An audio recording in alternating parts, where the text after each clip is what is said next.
Bismillahirrahmanirrahim. وَسِيقَ الَّذِينَ اتَّقَوْا رَبَّهُمْ إِلَى الْجَنَّةِ زُمَرًا.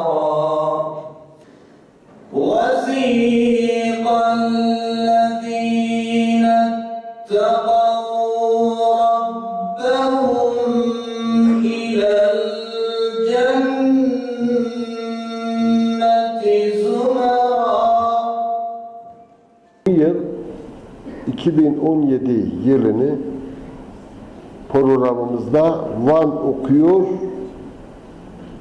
kitap kampanyası, Van Okuyor. Bunu başlattık. Bu Van Okuyor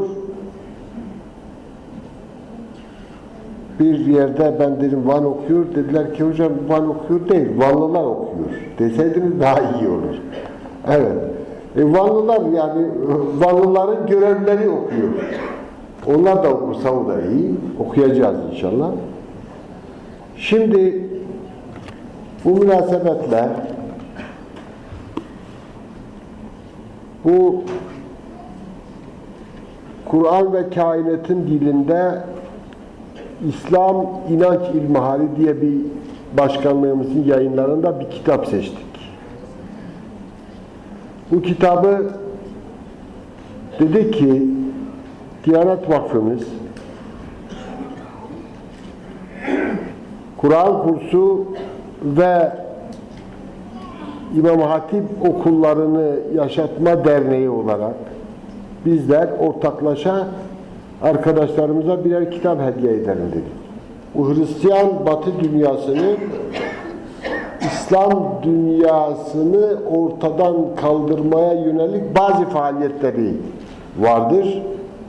Ya sömürgeleştirmek, ya efendime söyleyeyim misyoner faaliyetleriyle onları Hristiyanlaştırmak veya inançlarına tereddüt ve şüpheler uyandırmak.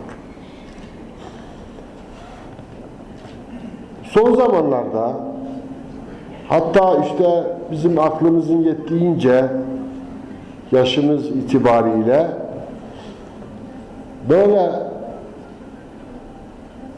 İslam itikadını hedef alan fikirler, düşünceler sık sık efendime söyleyeyim duyuyoruz.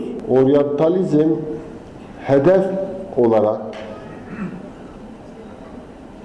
bir,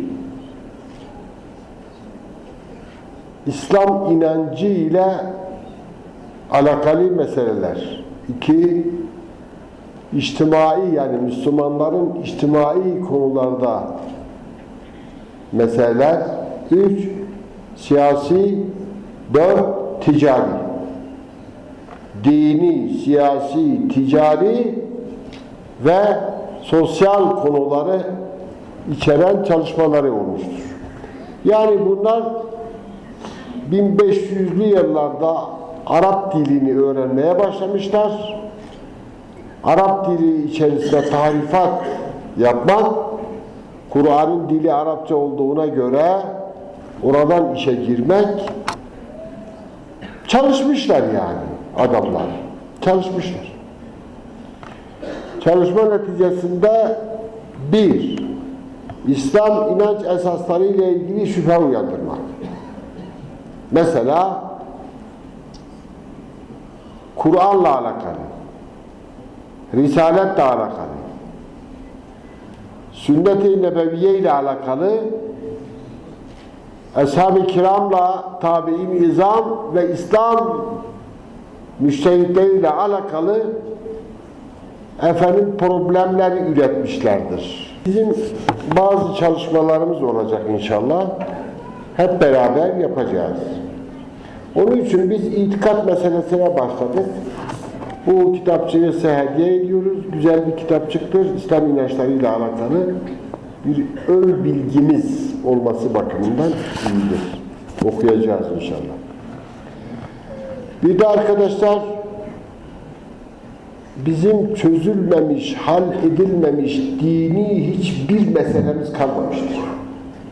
Hicri 1. asırda, 2. asırda, 3. asırda çözülmüştür, bitmiştir yani. Hadis olsun, tefsir olsun, fıkıh olsun, kelam olsun, tasavvuf olsun bitmiştir yani. Bu gibi meseleler üzerinde tartışmanın bir anlamı yok. Hiçbir zaman bunu unutmamak lazım. Kendi fikrim değil yani. Naklediyor. Peygambere tabi olmadan kurtulmak mümkün değildir. Başarılı olmak mümkün değildir. Peygambere tabi olmadan sırat-ı müstakim üzere olmak mümkün değildir.